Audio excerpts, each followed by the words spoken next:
Man, what an amazing show. We hope that you have had as much fun today as we have. And I'm so thankful for just a few minutes here at the end to kind of wrap things up. And quite frankly, what I want to talk about is just, the power of perspective. I think, and I can speak from personal experience, sometimes, obviously, we are our own biggest critics. And my prayer is that no matter where you are in your Primerica path right now, that you realize how great you are and how great you can be, and that you cut yourself some slack. I mean, we've heard from some leaders today that have gone super fast, and we've heard from some leaders that have been the opposite of fast. And it doesn't matter how you start, it just matters that you finish. And I think we all need to have a little perspective on just life and success and the things that you and I are able to do. And you see other arenas in life that people would look at those quote unquote successful people. I mean, all of us would say maybe a first-year attorney that makes $80,000 a year would be a great success story. And we kind of hold that up in society and point to that as, maybe what it looks like to achieve greatness. But what you forget is that attorney that's making $80,000 didn't start being an attorney today. I mean, that started with being accepted into undergrad school, and you had to probably go 4 years in undergrad, and then you had to apply and get accepted to law school, which was another 3 or 4 years, and 7 or 8 years in, you're still not an attorney. You have to pass the bar and have your license in the state, and so it's not 80,000 first year, it's 80,000 8th or 9th year. And so you've got to put that into perspective, that what you and I have the chance to do really could be incredible, and you've got to be in this for the long haul, right? The people that you heard from today, I mean, Aaron Mullet did an incredible job, but guys, it took me 12 years of following up with Aaron before he actually said yes to Primerica, right? Thank God I had enough perspective to stay the course until it was the right time for him. You look at Becca, what an incredible job she just did. You understand that 5 different Primerica reps talked to Becca about coming on board here, and Brant was the 5th. Even Brant had to follow up a year later to get her to say yes, guys. I mean, it's unbelievable, right? But you've got to be a person that makes a decision. And so what I want to talk about to finish today up is the real stuff. I want to talk about the deep down inside of you stuff, the stuff that you have inside when you know that you're a champion. See, most of the qualities that it takes to win in Primerica, you learned before Primerica. Hopefully you learned before Primerica. It's pretty tough for us to put something in that your mama left out. But no matter what you learned before Primerica, I want you to know that if you make the decision, all of the traits that I'm going to talk about are learned traits, and that you can embark on a brand new journey today and understand it's never too late to change. I want to talk about the person on the other side of the screen right now, the person that maybe, you've got hopes and dreams that nobody else realizes, and you know that God put greatness inside of you and you just need a shot. And there's some hurdles in your way, all of which you can remove. But I want you to understand that if you become the right person, that you can have your dreams here. And it reminds me of the story, and probably you've heard it before, but the young boy that's just trying to get some time to play catch with his dad, but his dad's overworked and always comes home tired, and Dad, can we play? Dad, can we play? And finally it's Saturday morning, and the boy wakes up excited to have some time with his dad. And his dad said, man, I got a ton of stuff to do today. If I can keep him occupied, we can maybe play this afternoon. And so the dad looks down and sees a magazine on the coffee table. The front of the magazine's a picture of the globe with all the countries on it, and he tears the cover of the magazine off and says, hey son, I got a puzzle for you. And he tears it up into small pieces and tells his boy, I said, I want you to put this back together, tape it all back together. When you're done, I'll be done, and we can go play. And he thought it was going to take him probably the rest of the afternoon to figure it out. And the dad no sooner turns around to do something else that his son's coming in and said, Dad, I got it. Look, it's done.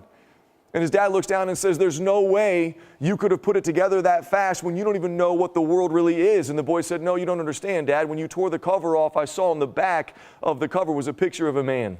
And so I turned all the pieces over because I knew if I got the man right, the world would be right.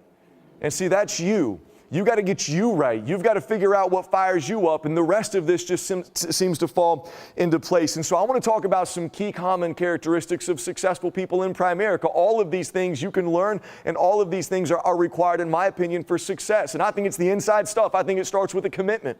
I think that you've got to make that decision deep down inside that you're not leaving here. We live in a world that today tells you to quit everything that you start when it doesn't feel right or it doesn't feel fun anymore. But successful people understand that feelings have nothing to do with winning. As a matter of fact, you're probably never going to feel like doing the things required for you to win big in your life. But you're going to love the feeling of having one, of pushing through and being successful. See, most of the time as leaders, we spend so much energy just trying to get you to commit so that we can actually go build a relationship together and get onto some bigger things. But you know how tough it is to build a relationship, whether it's a business relationship or a marriage relationship, when you don't really understand if the other partner's committed. If they've always got one foot out the door, it's pretty tough to build unbreakable bonds and get on to doing some bigger things in life. The second thing I believe it takes is integrity. And I think the best definition of integrity is just you do what you say you're going to do, right? You mean what you say what you mean. And, trust is a required ingredient in order to build successful relationships. And without integrity, there can be no trust. Right? And I want you to think about maybe areas in your life, and I'm not challenging your integrity. I think I'm guilty of this too, but how many times do we tell our teams what we're going to do and then we don't? How many times do we tell our coaches what they can count on us for and then we fail to come through? Right? And I can tell you from personal experience, there will be a day. You can't keep doing that forever. There was distinctly a day in my career. I was on the phone with Rachel. Things weren't going great. This was fairly early on, and I was trying to convince her that it was going to be okay, and baby, we got it, and this month's going to be fine, and we're going to come out of this thing. And on the other end of the line was a moment of silence, and then tears, and then the words, "I don't believe you anymore." And see, they might not say it, but how many people think it? And I had to make a decision. Am I going to keep being a punk? Or am I going to step up and actually go complete this task that I started? I think that's a big key to success in Primerica. Number 3 is work ethic. Look, there's no substitute for hard work here. Nobody ever told you it was going to be easy. We just told you it was going to be worth it. Right, it reminds me of a story. Bethany Hamilton, the championship surfer, most of you know it. She had her arm taken off in a shark attack, and there's been a great movie about her, but there was a part in that story where as she's trying to recover, she asks the medical professionals, "Will I be able to get in the water? Can I compete again?" And everybody was a little bit uneasy, and the response was basically, "Listen, that's not going to be easy." And her response that's now famous was, "I don't need easy. I just need possible." And that needs to be our battle cry every morning. I don't need easy. I just need possible. I don't care how hard it is to win in Primerica. It's easier here than any place else out there. And you've got to commit. You've got to work with integrity. You've got to put the action behind your words, and you've got to get after it. I think number 4 is you just never miss meetings. Listen, winners simply don't do it. Right? Showing up is the lowest form of commitment. If you can't even show up, how do you expect to win here? How do you expect to inspire a team? How do you expect to get people to believe in you? It became a decision that we made a few years back in our career. Quite frankly, I was a guy that used to beg people to join. I was so hungry for a recruit, right? They said, "Jeff, I can't show up. Jeff, I don't want to do trainings. Jeff, I don't like Primerica. Jeff, I don't like you." And I was still begging them to join because I just needed a recruit so bad. And I finally realized one day what a waste of energy that really was. And so we changed our culture and we made attendance, quite frankly, attendance at everything, paramount in our business. And here's why, and you already understand this, but I've never been to a great event where some leader gets on stage and said, "The secret to my success is I skipped everything." As a matter of fact, the people that are winning said it was a meeting, it was a conference call, it was an event where I heard that one thing that I needed to hear that changed the course of my career forever. And so the math for me became quite simple. You don't show up, you don't win. And so if I know from the beginning that you're not going to show up and therefore not going to win, it would be kind of silly as an intelligent businessman to put a lot of time, which by the way is the only resource I can't get back, but to put a lot of time into a relationship I know is destined to fail. And so we make attendance important. It's part of our culture. We recognize it every single week at our training, and it's now filtered through our organization where we've got the best people, I think, in the company that keep showing up, they keep getting better because Primerica is caught. It's not taught, but you can't catch it if you're not around the environment. I think the next thing that's important is that you've got to show up early and you've got to stay late. See, at the end of the day, you've got to be a gym rat at Primerica. You've got to be the one that's the first to end, that's the last to leave. You've got to show what leadership is. You can't say you're a leader. Quite frankly, we believe if you have to tell people that you're the leader, you're obviously not. People need to watch what you do, and the question is, if your team followed you around and they did everything that you're doing right now, would you have a successful team? Would you have a successful business? A lot of my career, the answer was no. And I had to make some changes, which is why we're talking about these things today. Right? One of the things we try to teach our team is when they're faced with a decision, I want them to ask themselves, if I were the RVP, what would I choose? Right? Maybe you're part-time with Primerica, full-time at a job, and it's been a rough week, and you're pretty tired, and there's a ton of other things you need to do, and you don't want to go to op night, or you don't want to go to training, you don't feel like it. Well, stop and ask yourself, if you were the RVP and nobody unlocks the doors if you don't show up, and nobody's there to teach your team if you're not there, what would you do? Well, I would go. Well, then you need to show up. I don't feel like going to the big event. I don't feel like taking off work to come down to PFN TV on a Monday. Listen, if you were the leader, if it were your team, your business, what would you do? Well, I would go. Well, then you need to do that. And so if you just filter your decisions through that lens, I think you're going to be okay. Number 6 is I believe you got to do it first, and you've got to do it the biggest. Right? I don't think you can look at people with integrity and say, hey, follow me. By the way, I've never done this. I just hope you do well so I can override you and get rich. That never works. People smell right through that. Now, obviously, you don't have to be as good as the people you recruit. You've heard from 4 other people today that are way better at Primerica than me.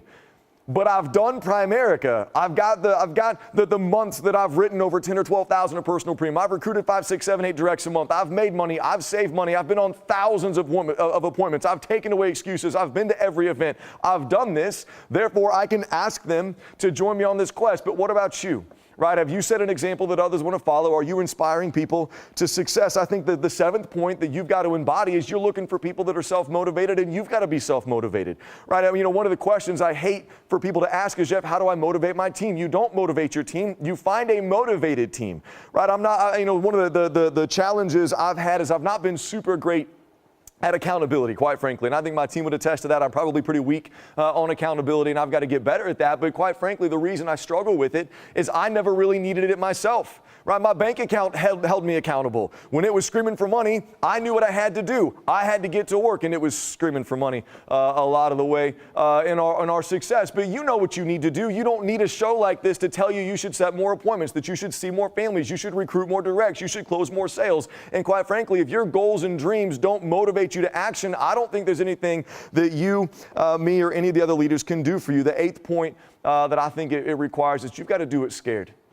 I don't remember what book I read about this concept, but we sometimes mistakenly look at great leaders in Primerica and think that they're never afraid of anything, that it just came easy to them, that they love prospecting, they love the phone and setting appointments. And if I had that kind of swagger, I'd be successful too, and you couldn't be any more wrong in your assumption. Right? Quite frankly, if there was no such thing as fear, we would have no need for something called courage. Courage is acting in spite of fear. It's being afraid and doing it scared. I don't like making phone calls and I don't want to do it, but I want to win. I don't like maybe going on appointments late at night or on weekends, but I want to win. And maybe I'm scared I'm not good enough to lead the people that say yes, but I'm going to do it anyway because I want to win. And I challenge you to have that attitude as well. Number 9 actually is attitude. I think attitude is everything. And we maybe cheapen it and we hear it everywhere and therefore dismiss it. But I'm telling you right now, right, if you want a sure way to lose, keep a rotten attitude and share it with people. Right? You have got to be a person that's always excited, always on your game, always fired up, always a smile on your face. You've got to choose to be positive. It's something that we've taught our team. It's something that I've built in to the character of my children, that attitude is a choice. Happiness is a choice.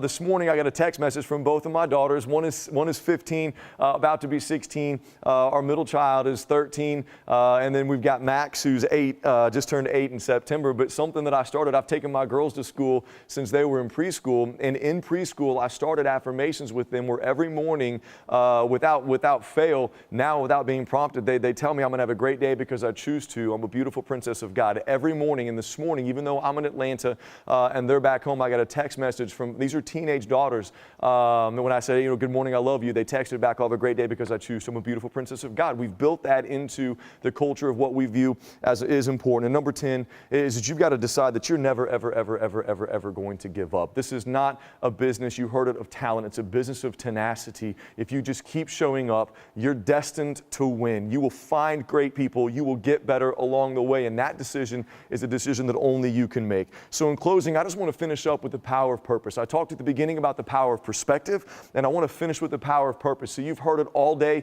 It's been talked about the last month that Glenn has challenged us to rise to the occasion, to reclaim number 1 in the industry, to this year finish up by December 1st, have the business in so that we can issue $100 billion in face amount this year. And sometimes you have to recognize the magic of the moment. I believe that there's a role for you to play in this story. and it's a role that only you can play. And every appointment counts, and every client counts, and everything you do matters to the success of the team, because there are so many people out there whose dreams are tied to you chasing yours, and it's bigger than what you're playing for right now. See, we're telling our team, look, it's not about the $100 billion of face amount. It's about the hundreds of thousands of faces that no one else is willing to fight for. There's no one else that will stand in the gap for the families that we serve, and you've got to take that upon your shoulders, and you've got to rise to the occasion, and you've got to fight forward. See, what we do is financial services, but our product is change lives. Glenn is called to play, and we believe in you. You think about this, man. Look, you believed in Santa Claus for 8 years. I just need you to believe in yourself for the next 8 weeks. I want you to know, team, that we believe this is just the beginning. I want you to know with the momentum that this team is creating right now, there's no telling where we're going to be over the next 2 years. And as I wrap up today, I just want you to know that we believe in you, that you can do this, and it's worth it. You need to stop settling for survival. Start striving for success. May God bless you, and may God continue to bless Primerica.